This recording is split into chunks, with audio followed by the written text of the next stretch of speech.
Welcome back to News and Views right here on Salam Media. Of course, it is Friday, the 3rd of January, 2025, and we continue our coverage of crucial social issues impacting our country and the world. A pressing and often overlooked issue in South Africa is the treatment of prisoners and parolees within our correctional system. The role of the Department of Correctional Services is often under scrutiny, especially when it comes to prison raids and security in those facilities. Today, we're joined by Golden Miles Bhudu, the national spokesperson for the South African Prisoners Organization for Human Rights, SAPOHR. Golden Miles is here to speak to us about a move by the National Commissioner of Correctional Services, that is, the unannounced and surprise visits to parolees residents in the Eastern Cape, a tactic SAPOHR believes is wasteful, counterproductive, and a media stunt. Miles, thank you so much for joining us. It's an honor to have you with us. Welcome to News and Views.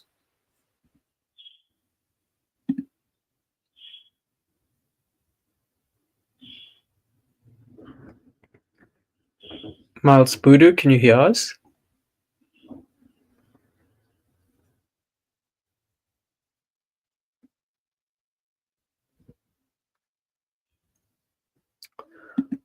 All right, there seems to be some difficulty connecting with Mr. Miles Bhudu, as we were meant to discuss the treatment of prisoners and parolees, especially concerning their human rights this morning. So there was actually the instance of unannounced and surprise visits to their residences in the Eastern Cape, and the organization that Miles is representing, that is the South African Prisoners Organization for Human Rights, calling that out as wasteful, counterproductive behavior, as well as a media stunt. And they're calling for reforms in the sector and the way we treat prisoners. And I think this should give us some scope and opportunity to open up the conversation and the discussion around the treatment of prisoners. I mean, what is the purpose of prisons? Is it to lock up the bad guys and keep them away from the rest of us? Or, and that also opens up a conversation about who is us, and, some people just being caught and getting serving the time for that. But I think Mr. Miles is back with us. Mr. Miles, are you with us? Yes, I can hear you. All right. So I think if we can just get straight into it. To start, can you briefly outline the key concerns of the SAPOHR that you have raised about the unannounced visits by the National Commission of Correctional Services to parolees' residences? What do you see as the primary issues with this approach? Well, this is Miles Bhudu, a long-time veteran prisoners' rights activist, and so also have included the rights of victims of crime and violence. Look, we are not going to dwell into the mediocrity, the media stunt, the on a gallery, grandstanding and posturing. We're not going to go there. We are going straight to possible solutions. This kind of unannounced visits, it's a waste of taxpayers' monies. It's a waste of very limited resources. We must talk in terms of what is that we do long before we are faced with the challenge of parolees that do not comply to their conditions. One. Number two, we must also make sure that those who are released on parole are referred to well-sustained halfway houses, which we call reintegration facilities and structures, if not halfway houses that can fund themselves through the labor, the work, and the skills of ex-offenders. We can refer them to daily reporting centers. Those who are still welcome in the community and still welcome, they come from, whether it is a family house, whether it is a mother and father's house, that person is still welcome there, but during the day, go to a facility, proceed with his or her training that he or she started while he or she was in prison.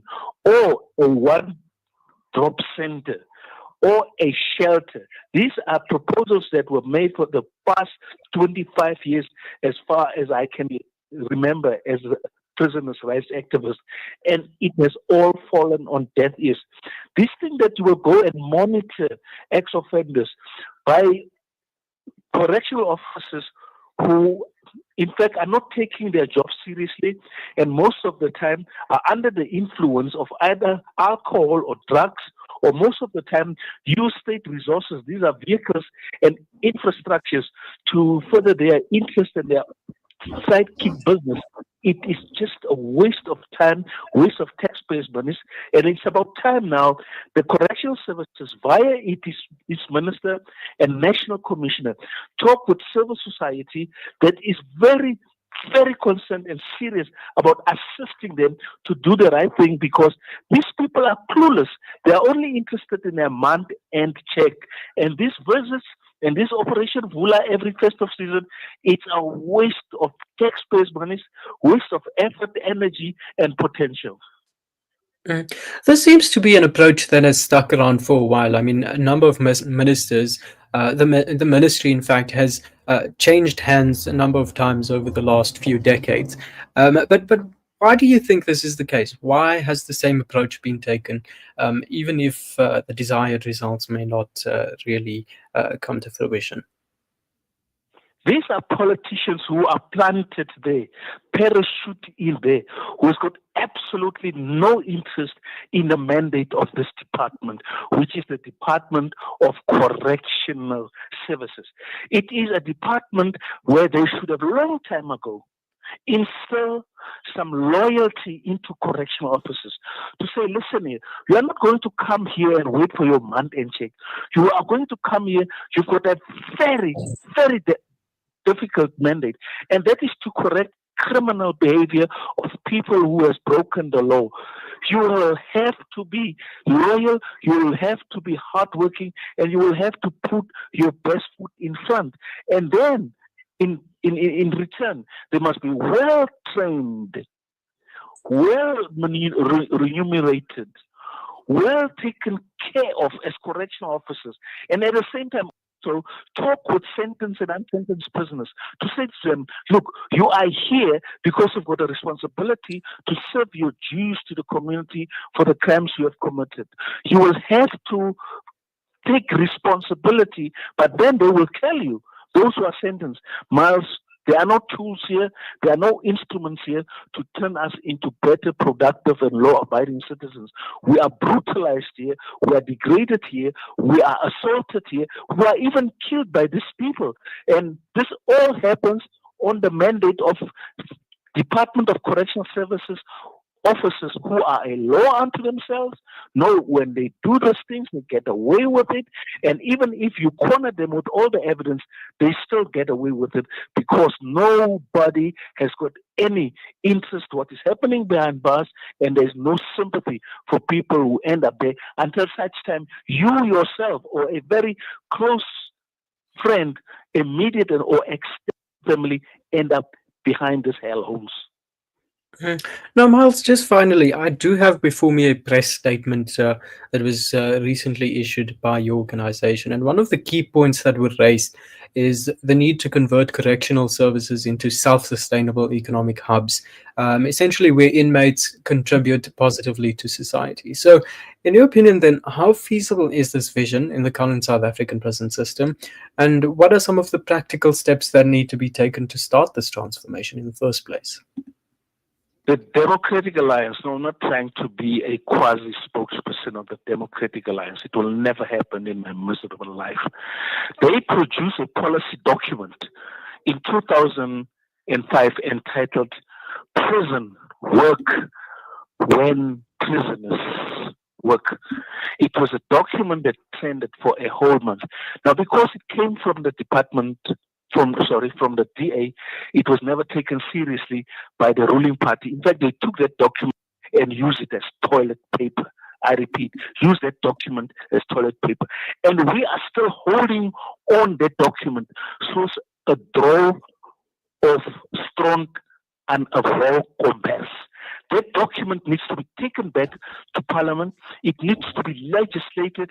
It needs to be promulgated, and it needs to be made policy of the Department of Correctional Services Act 111 of 1998, and also included into the white paper. Go and read that document, or go and Google that document, prison work when prisoners work. We also then came with an adding document as an organization years ago, entitled "A Country Work When Ex-Offenders Work." They also took that document and used it as toilet paper. And those documents need to be taken back to the department, to the legislatures, to the National Assembly, and it must be turned into policy documents that will be embedded or printed in big fat capital letters in the Act of the Correctional Services, in the white paper, and other relevant documents when it comes to education, training, skills development, so that you get to the rehabilitation buzzword with the intention to reintegrate those who ended up in prison as law-abiding, useful, and productive citizens. Until such time politicians don't come to that reality, I'm telling you, we will talk about this in the next few decades to come. Keep the politicians away from this department.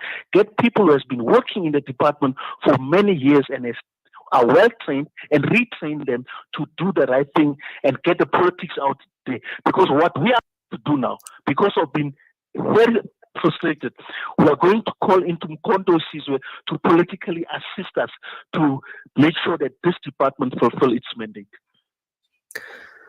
Yeah, I think the issue of prisons and the way things are done, not really something we discuss very often, but definitely from the conversation that we've had over the past few minutes, Miles, I think certainly something that does need to be continued and does need to be picked up at some stage soon. But we'll leave it at that for this morning. Thank you so much for your time. I'm released 35 years, and I'm fighting for the past 35 years, and it's a losing battle because nobody really cares. And they hate me for keep on putting the agenda of sentenced and unsentenced prisoners on the political agenda, on the economic and social economic agenda, and on the cultural agenda as well. Indeed, that was Miles Bhudu, the national spokesperson for the South African Prisoners Organization for Human Rights, speaking to us about the situation in prisons and the approach that the government has taken towards correctional services, and making his case for changes in the way that things are done right there. It's now exactly 9 minutes to 9 o'clock. We'll take a break. When we come back, we'll continue.